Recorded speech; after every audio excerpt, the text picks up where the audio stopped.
आज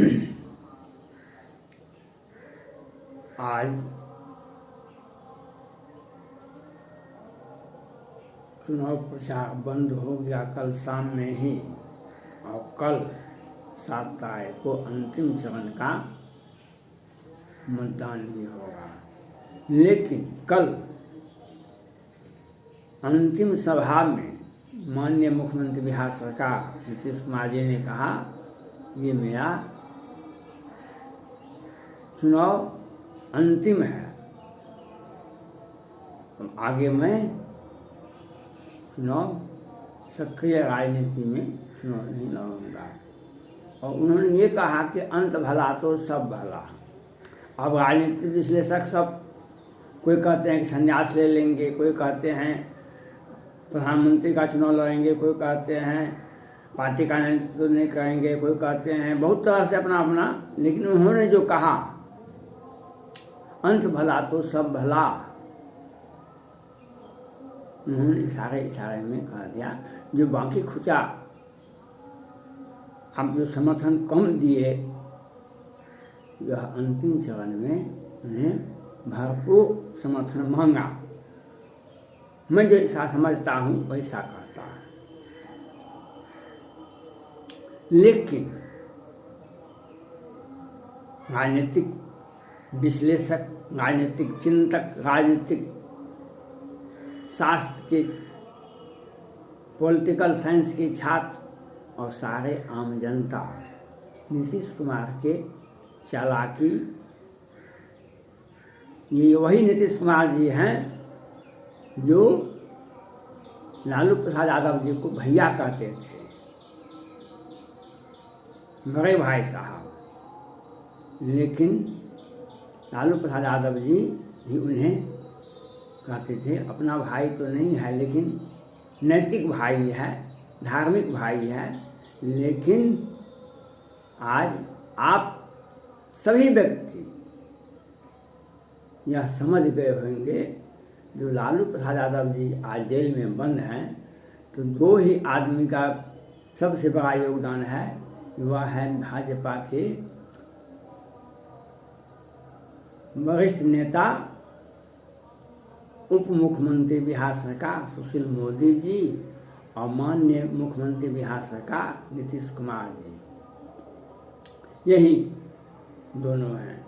चाहे प्रभुनाथ सिंह का जेल में रहना हो, कि पूर्व सांसद आनंद मोहन का जेल में रहना हो, या लालू प्रसाद यादव जी का जेल में रहना हो। इसलिए तुलसीदास जी रामचरितमानस में एक पंक्ति कहते हैं, जिसकी जैसी भवतवता तैसे मिले सहाय, आप न आवहीं आप ही आप वहाँ चले जाए।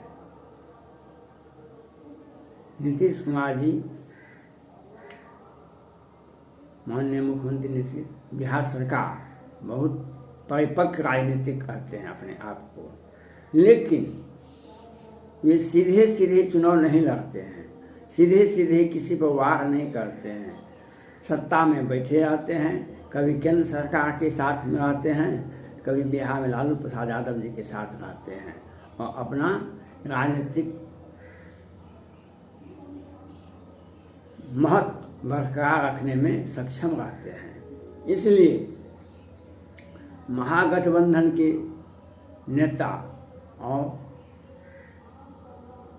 चंद दिनों के बाद मुख्यमंत्री बनने वाले तेजस्वी प्रसाद यादव जी से मेरा अपील है, इन्हें किसी भी तरह का राजनीतिक महत्व नहीं दे, इन्हें हल्का में नहीं लेने का काम करे। आपने जो सामाजिक समरसता, भाईचारा,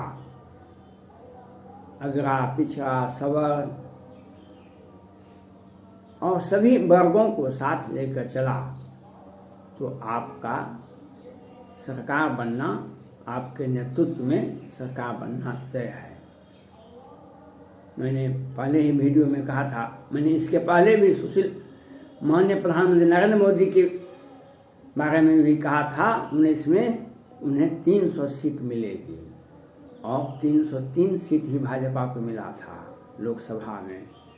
आपको तेजस्वी यादव जी, आपको 121 सीट से कम नहीं मिल सकता है।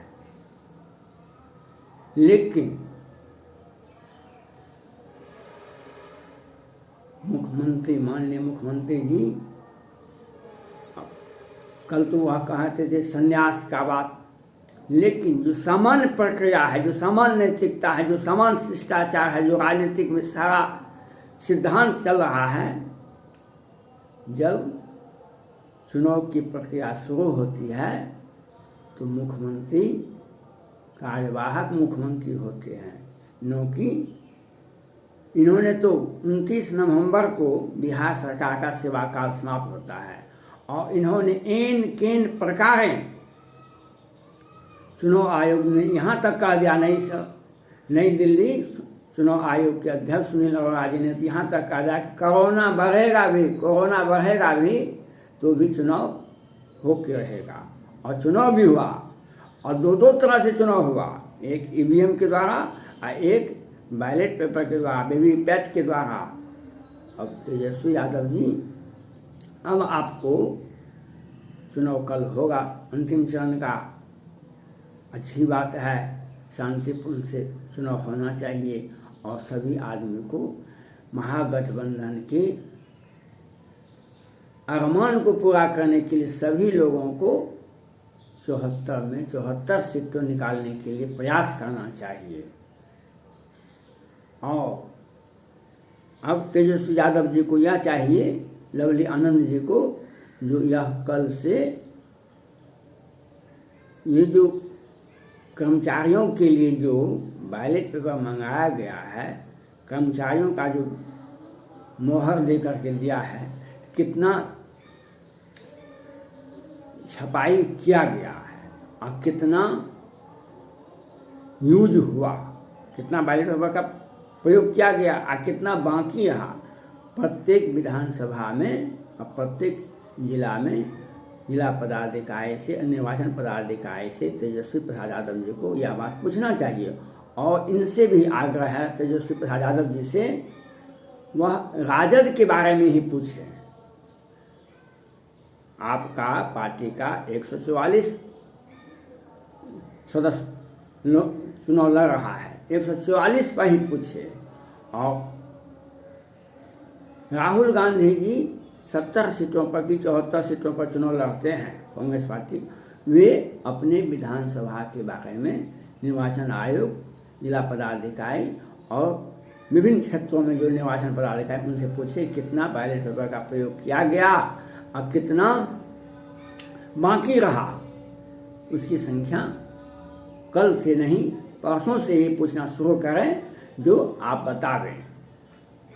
और लवली आनंद जी हर बार चुनाव में कहती है यही बात, जो नया बैलेट पेपर, जो अनयूज्ड बैलेट पेपर था, वह मिला दिया। तो लवली आनंद जी जो राजद के प्रत्याशी हैं सहरसा में, उनसे भी अपील है, अब कल के बाद शांति भाव में आप किसी बात पर जोर दे करके बोल देते हैं, उसका लोग सत्ता पक्ष तो चाहता है किसी तरह से बवाल हो जाए। इसलिए आप शांतिपूर्ण ढंग से सहरसा के निर्वाचन पदाधिकारी, जिला पदाधिकारी से कितना बैलेट पेपर आया था, छपाई किया गया था और कितना यूज हुआ इस विधानसभा में, कर्मचारियों के द्वारा वेतन मुहर दिया गया और कितना बच गया, इसकी जानकारी आप लें।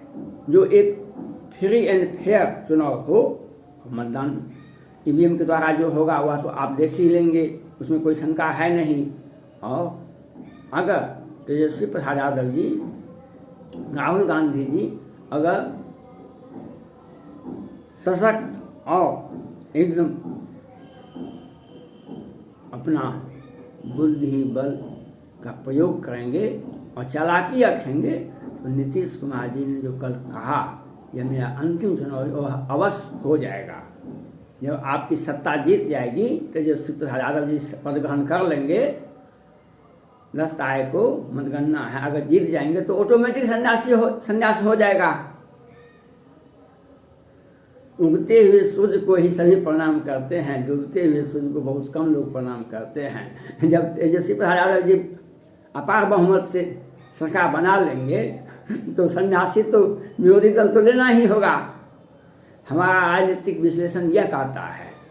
इसलिए तेजस्वी प्रसाद यादव जी को, राहुल गांधी जी को और लवली आनंद जी को यह मैं बताना चाहता हूँ, आप यह पूछें, कर्मचारी जो मोहर देता है, अपना मत देता है, वह कितना का छपाई किया गया था और कितना निर्वाचन आयोग बिहार सरकार से पूछे, निर्वाचन आयोग कौन अध्यक्ष हैं, कौन उपाध्यक्ष हैं, कौन अपर सचिव हैं, कौन महासचिव हैं, मैं नहीं जानता हूँ, उनसे पूछे।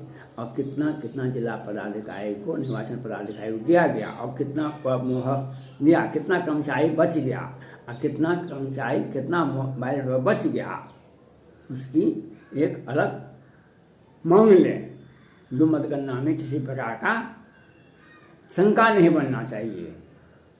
और नीतीश कुमार जी ने तो मान लिया, यह मेरा अंतिम चुनाव है, मैं भी भगवान से और आप जनता से मेरा अपील है, आप लोग इतना मत कल दे दें जो तेजस्वी प्रसाद यादव जी को प्रचंड बहुमत से मुख्यमंत्री बन जाए, ऑटोमेटिक उनका संन्यास हो जाएगा। हैं? जब तेजस्वी प्रसाद यादव जी को प्रचंड बहुमत मिल जाएगा तो उनका संन्यास तो ऑटोमेटिक हो जाएगा। इसमें कहने की बात है। आप अगर नैतिकता की बात आप करते माननीय मुख्यमंत्री जी, तो आज त्याग पत्र दे देते। 10 तारीख के बाद तो रिजल्ट होगा, उसको तो सभी लोग स्वीकार करेंगे। भारत में प्रजातंत्र है, इसमें कहीं कोई कुछ कहने का बात है नहीं। लेकिन आज आप त्याग पत्र नहीं देंगे, आज आप सत्ता में बने रहेंगे और अंतिम समय तक सारी सत्ता का लाभ, सत्ता का चतुराई, सत्ता के प्रशासन को प्रभावित करना, ये सब आपका जो काम है वह आप करते रहेंगे और जनता में एक भ्रम की स्थिति पैदा करेंगे कि मेरा अंतिम चुनाव है। कौन कहता है कि मेरा यह अंतिम चुनाव नहीं है? जब तेजस्वी यादव जीतेंगे, वे मुख्यमंत्री बनेंगे, आप बैठ जाएंगे, आप जीतेंगे तो तेजस्वी यादव जी विरोधी दल के नेता रहेंगे। ये तो प्रजातंत्र का नियम है। इसलिए मैं बिहार की जनता से और सभी से यह अपील करता हूँ, मुख्यमंत्री माननीय नीतीश कुमार जी ने जो कहा संन्यास से हो, मैं यह अंतिम चुनाव होगा, यह आपके ऊपर है कि आप इतना समर्थन दे दे तेजस्वी प्रसाद यादव जी को, महागठबंधन को, जो उनका यह बात सत्य हो जाए, नीतीश कुमार जी का वह संन्यास ग्रहण कर लें। जब जीतेंगे तेजस्वी यादव, उनका संन्यासी तो ऑटोमेटिक हो जाएगा। धन्यवाद।